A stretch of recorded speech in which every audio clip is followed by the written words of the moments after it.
honestly, realistically, I don't see LSAC putting the test online. But negating that, a lot of people didn't see AP putting their tests online. So that kind of brings into a concern, slim to none chance they change the format, but what if they change the format to allow for the most realistic possibility of taking a test online?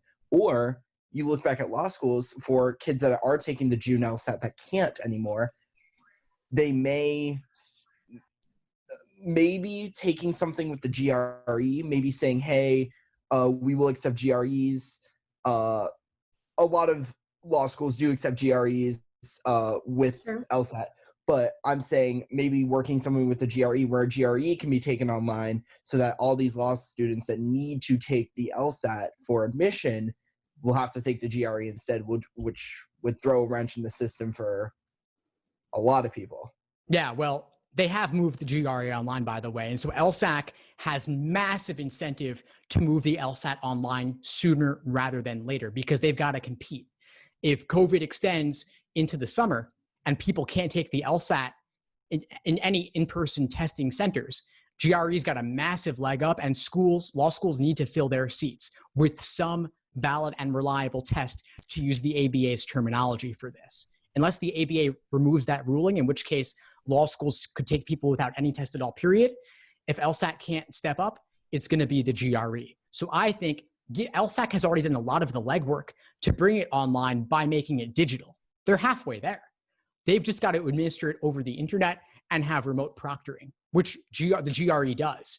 ETS, which administers the SAT and the advanced placement exams and the GRE, they've got a company called ProctorU that they've contracted to provide that remote proctoring where they monitor you with a webcam and a mic for security purposes, kind of similar to what they do for the LSAT writing sample. So it theoretically could be done.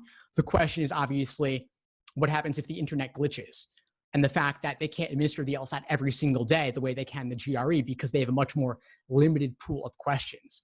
So from your perspective, though, that would only mean you're doing it on a tablet at home, I would imagine, rather than doing it on a tablet at the test center. So if anything, that could be good because you don't have the physical proctors circling around. You don't have the stress of going into a test center.